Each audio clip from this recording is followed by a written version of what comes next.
With more, here's Shay Norling. Shay? All right, this morning on Unsportsmanlike, our teammate Evan Cohen became the latest to lament the Bears' lack of a backup quarterback, and he cooked up an idea for how the Bears can address not having a backup quarterback. Listen to this. But actually illuminated that they should be in the market for a better backup quarterback.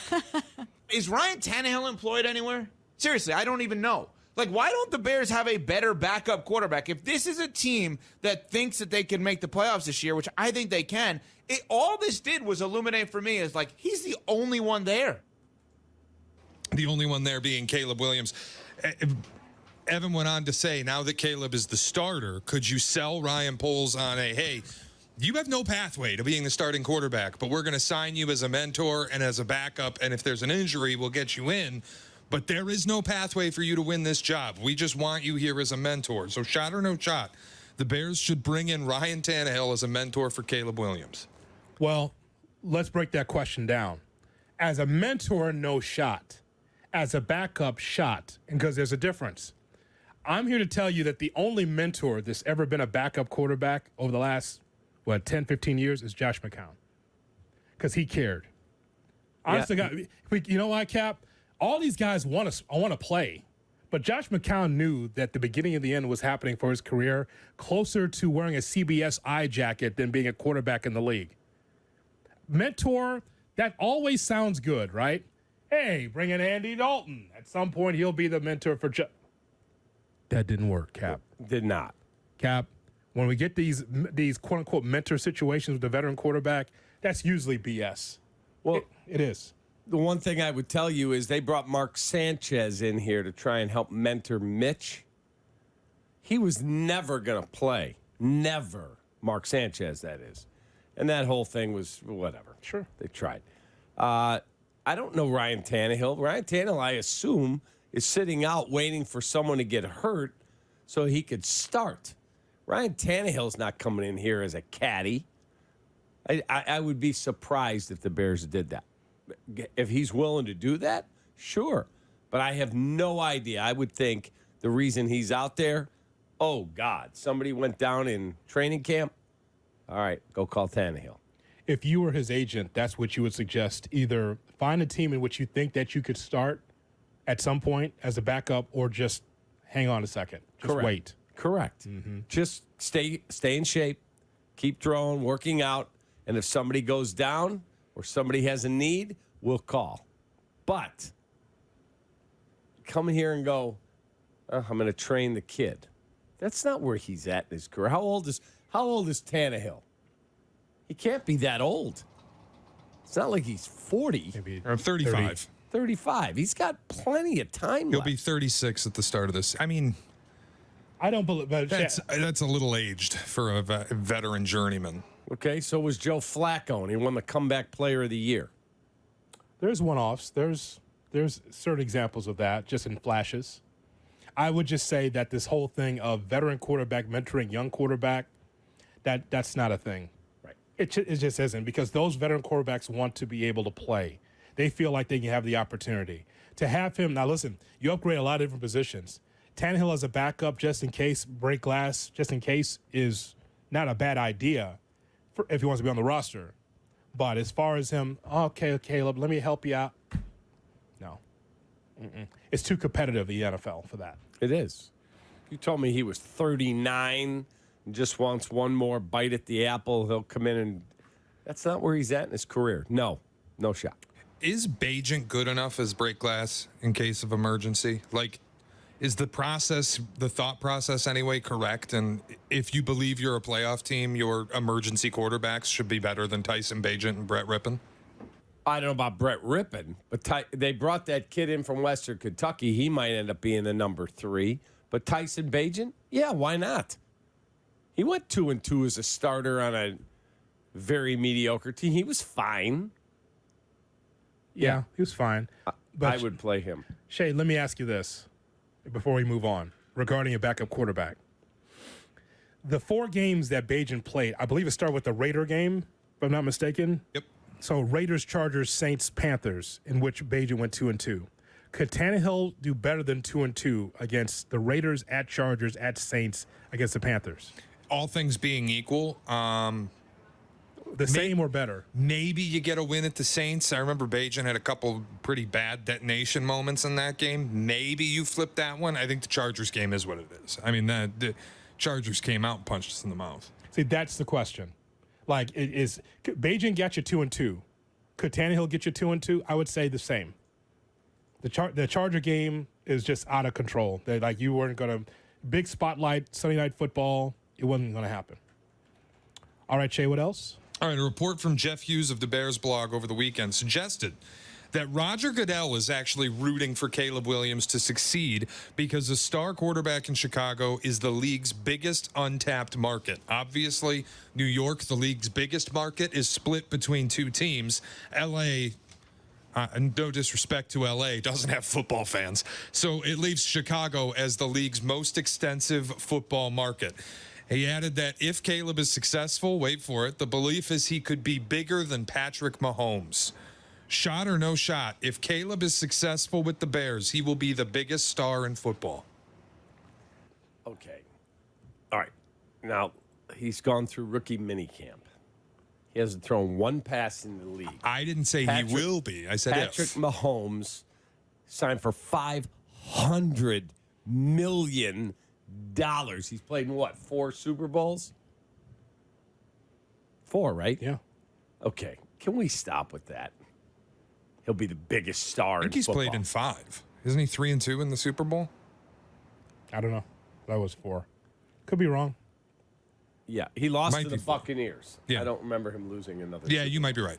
I can't go there. No shot. Now, maybe someday, awesome. Right now, let's just be a starting quarterback, be really good, and give us an advantage at the position we haven't had, and go up north in Wisconsin and beat their ass and quiet all those people up there. I've had enough of them. Okay. That'd be good. Okay, leave Good the place to start. Could you keep the Packer out of it, please? No. I mean, no, you could still win the Super Bowl even if you went 0-2 against the Packers. You could do that. Now, people are salty about that. They say, oh, you won the Super Bowl. Yeah, but you didn't beat the Packers, so it don't count. I mean, it would still count. It does. It's fine. It would. It's fine. Here's how Caleb can get there with Patrick Mahomes. So 3 Super Bowl championships, get a piece of the White Sox, Wow. and a piece of the soccer team, right? Just like Patrick Mahomes. We get a piece of the Cubs, and Laura Ricketts says, and I'll also sell you a piece of the Red Stars. How about the sock? Well, you're not. Laura Ricketts is going to help you with the Red Stars. Oh, yeah. Then you got to be with her with the baseball. And also build a stadium. The Red Stars play Soldier Field Red Stars play or Bridgeport, Bridgeview. Bridgeview, I think. Okay, so it's kind of like their old stadium. It's the old Fire Stadium. Okay, so because Patrick Mahomes and his wife built a stadium for the female soccer team in that city. Did you see that? I did not. Oh, it's unbelievable. It's the only one of its kind, his I believe. wife is the owner. Like, didn't he make his wife the owner, like the principal? Yeah. Yeah. I mean, they're both on the And the you same got contract. Dansby's wife is the star of the team. So it ties it all together. So that's how it can Now, happen. So, yeah. so Super Bowl championships, 3. Yeah. And ownership in the town. Because pretty much Mahomes owns Kansas City. He does. He's a part owner of the Royals. Correct. And owns a soccer team. Like he's got businesses around that. I mean, he's made Kansas City for real home. For real home. So that's how Caleb could do it. If Caleb really wants to be part of Chicago, he's got to own part of the baseball team. Yeah. Buy a beef stand. That's how. And then we can talk, right? Then we can talk. Invest in Malnati's. All right, we're good. Yeah. All right, Shay. All right, a report over the weekend from Bob Nightingale detailed Chris Getz's willingness to make some extensive trades this season as the Sox embark on yet another rebuild. Did Jerry give this to Bob at Goldman's Deli in Scottsdale? You would have to ask Jerry. The obvious names in Nightingale's report, Eric Fetty, Chris Flexen, who Nightingale said there's a lot of heat around Flexen right now.